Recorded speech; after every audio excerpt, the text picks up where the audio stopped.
Well, I'm on my way back to the barn. I have to... White Tiger's been a little picky with his feed since he came back. He might have always been. I can't remember. So we go back, and I told the guys we'd mash them. So you put bran in a... You ever see them get mashed?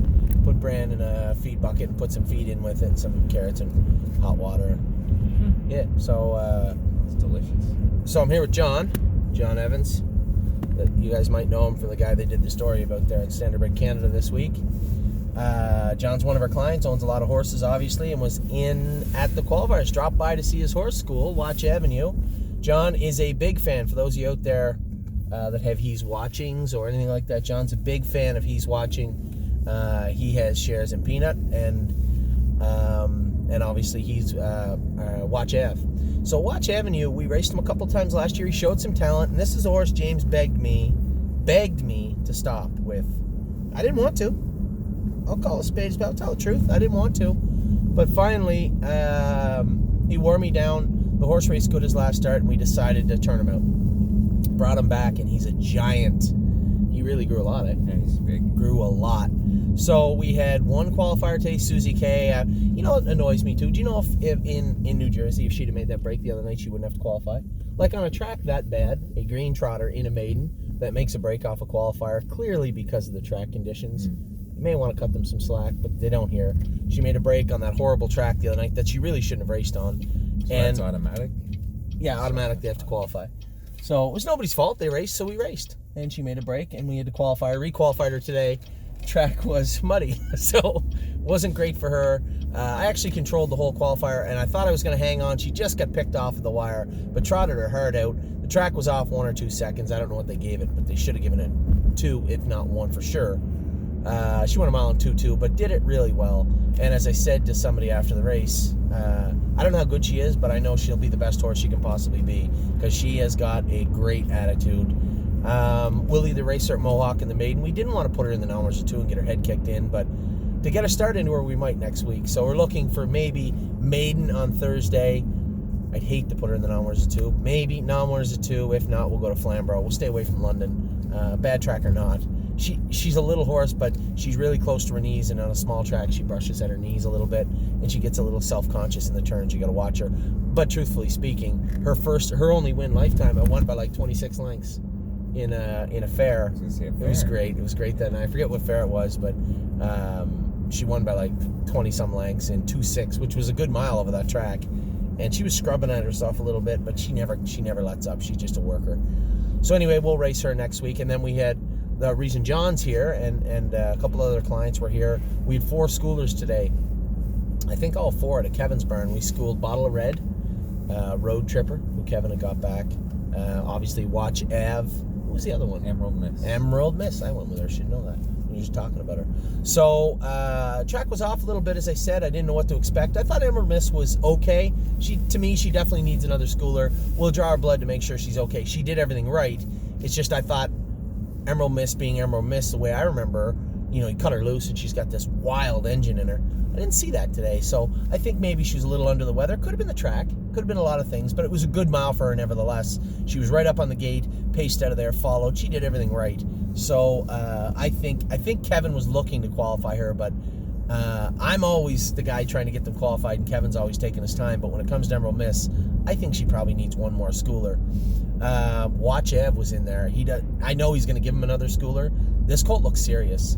And again, there's going to be people that watch these videos that aren't clients of ours. They're going to say, "Oh, he's serious, is he?" And they like to, they like to shit talk us whenever they can. But at the same time, I have a certain level of expectation for Watch Ave. He was really, and you know the story of Watch Ave, how I got him and where he came from. So the gentleman didn't get any bids on him last year. Bought it. Well, I don't know what bids he got on, but he bought him back, and then talked me into taking him here and buying the horse off him, which I did. I was happy too. We're always looking to work with small time breeders.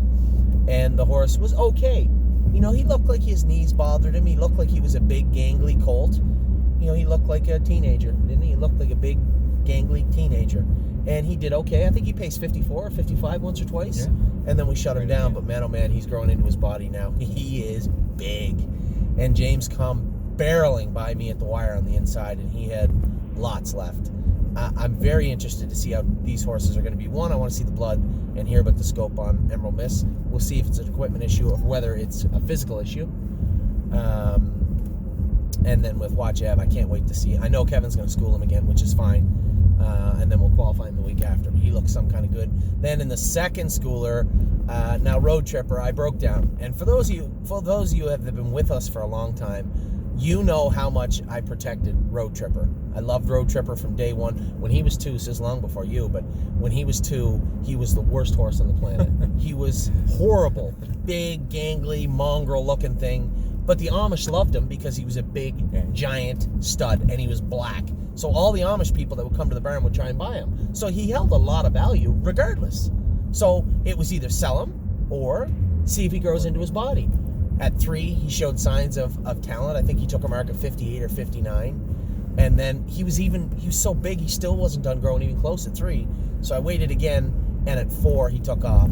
I was in New Zealand in the ladies' barn, one of the most famous trainers in New Zealand. In Australia. I was in her barn, and we watched all together. Her trainers and I watched James win the race and be set back. James went inside pylons or did something stupid, because James is stupid. You know, I tell you about that all the time.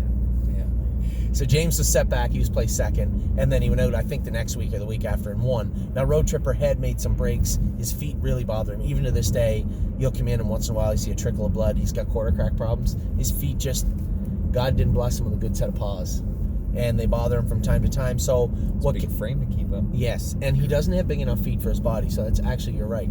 So the problem we had with Road Tripper was we had trouble keeping him sound, and we didn't want to hurt him. So I put him in the pool, and he swam, and it looked like he looked so sound. And I said to Jared Bothwell, I said, listen, man, your job is to get him sound. He got him sound, but he had no pop.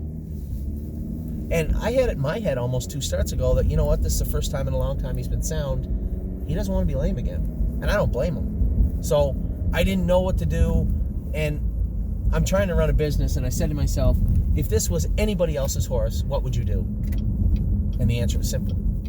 I'd put him in the sale. So I thought long and hard about it, and I said, you know what, I'll put him in the sale, but then when Kevin gets him back, if he starts to come around, then I can just not take him. So I pushed him today. I give him every chance to make a break. I left with him. Road Tripper, I don't think, has ever been on the front. I don't remember him ever being on the front. I left with him, and I dared him to do something wrong today. He was very, very good. The only problem was, in behind me was our other girl, and she was licking her chops the whole way. I could feel her breathing down my neck. And Daryl Thiessen, good kid, going for his license, he went with her. What's her name again? Bottle of Red. Bottle of Red. My God, my head's spinning tonight. Bottle of Red was sitting behind me. He moved her off my back, and she was gone. She beat me by 5 lengths. She had to come 27-4, 28, 28-1. I come 29 seconds. I was happy with Road Tripper. And if that wasn't our horse, you know, I would still be happy with Road Tripper. I was ecstatic with Bottle of Red. She looked fantastic today. Mile in 59. Well, I went in 2 minutes. He must have won a mile in 59. Had to. 59, 58, and 4. But she was very, very good doing it. I was really impressed with Bottle of Red. So, all in all, a pretty good day. I did a video, I didn't load it yet, about all the babies we trained yesterday, because we couldn't train today because the track was bad. I want to blame the farm sometimes, but at the same time, when it's -4 at 4 o'clock, well, you saw what Mohawk looked like, and they have a trillion tractors, and so it's tough when it goes up above 0 and then freezes like it did last night.